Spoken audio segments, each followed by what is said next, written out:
Good morning, Miss. I'm doing this recording in the night, but you most likely will see it in the morning. So that's that. My group is group number 10, composed with Jordan Coronas, Arena Cedeño, and myself, Leonel Paredes.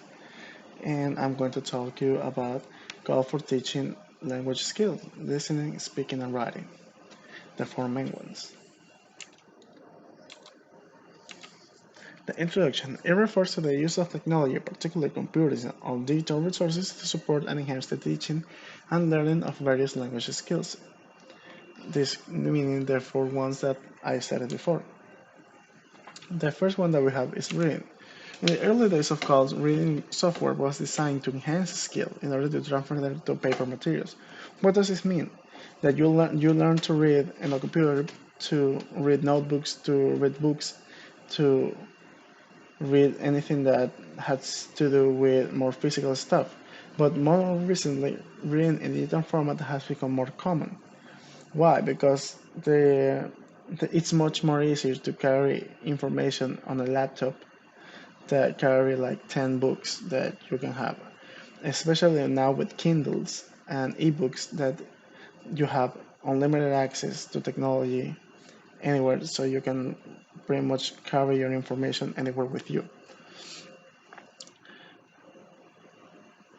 This was also to create encyclopedias, dictionary, and translating system because these textbooks were huge. Like they were really big. I remember that when I was a kid, I have a big dictionary that I would carry on to my school because I really loved English.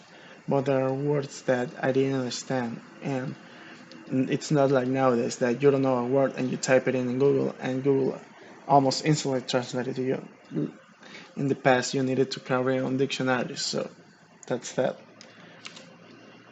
Ways to use call as a reading support: only using the web, surfing the web, educational sites as ESL, where there's a lot of literacy, text reconstruction activities like storyboards and puzzle readings, time-based readings to develop speed, multimedia reading like movies and videos.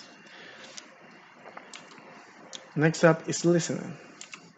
Listening is one of the oldest part of call because when call wasn't as mainstream as now, many teachers will walk around with LCD and CD players. This in order for students to learn what a native English speaker sounded like because many students didn't have access to a computer and those that had it wasn't really interested on listening on a foreign person talking on their idiom. So they would carry on the CDs around so they could teach their students the way that many of the words were said. And this was really helpful to teachers. And nowadays there's a lot of things in English. For example, there are music videos, there are podcasts, there are listening apps that they are all in English. Next up is speaking. Speaking is the most recent one of this developed applications to enhance your way of speaking of speaking because 10 years ago these kind of applications were really primitive. I don't know if it was a software problem or a hardware problem, but it most likely was a combination of the two because many times you will go and speak into a microphone the words that were put on the computer or in your cell phone, and the computer will mark it as wrong. They will mark it as you made a mistake, but you went to the internet, you will search, and you'll find out that you pronounced the word correctly. So that's that. But with the developed technology that we have nowadays, like Rosetta Stone has had really big improvements. Like they understand almost everything you say if you say it correctly, and they will give you instant feedback to students. That's really important because in the old days, many teachers will go and repeat the same words again and again and again in order for a student to learn it, because many students will hear the word and they will think, but I'm saying it correctly, I'm not making any mistakes. Why is the teacher saying that I'm pronouncing it incorrectly? And these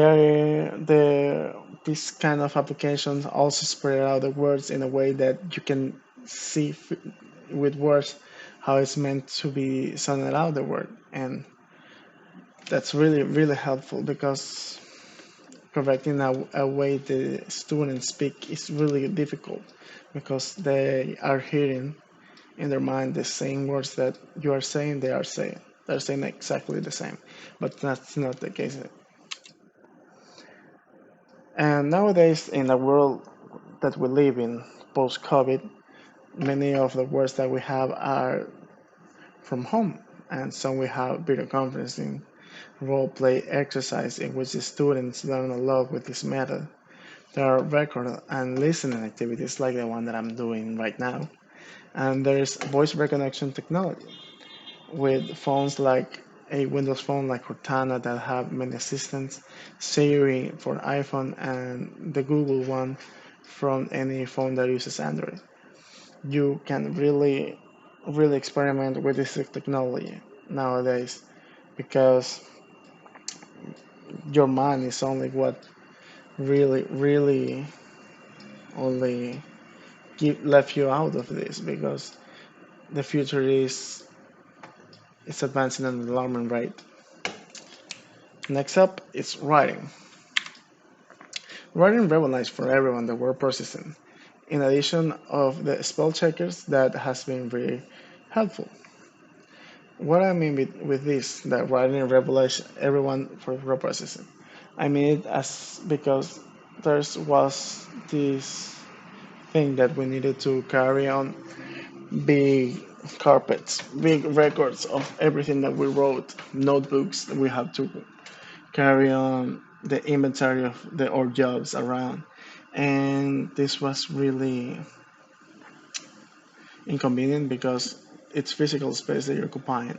But nowadays you can have it stored on the physical, on a non-physical way, like in your computer, and most recently in the cloud. So that's really helpful. But also, grammar has really made damage to internet has made real damage to grammar, because in the beginning of the technology wave, and many of the text messages that we sent needed to be real quick, needed to be real short in order to pay less, or just plainly the text messages bubbles weren't like 30 words, like they weren't a lot. So you needed to abbreviate your words in the hopes that the other person will understand what you're talking about. And also nowadays we have style checkers, and these things just correct any mistakes that they have on their own. This is really detrimental because many students will go and don't really understand how the words are meant to be written. Just they see their phone do it, they don't remember it. And also the grammar checkers, and this has led to many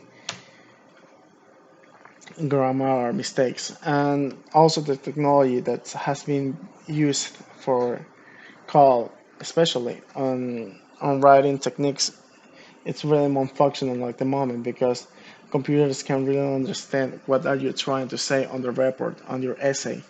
They see it as a space on blank, and they immediately will say that it's wrong. But in the same manner, this has also helped teachers with help students with grammar. What do I mean with this? Because in the old days, you needed to hand out your essay on a note on a paper, and this will give teachers a lot of papers to work with, and it was really uncomfortable.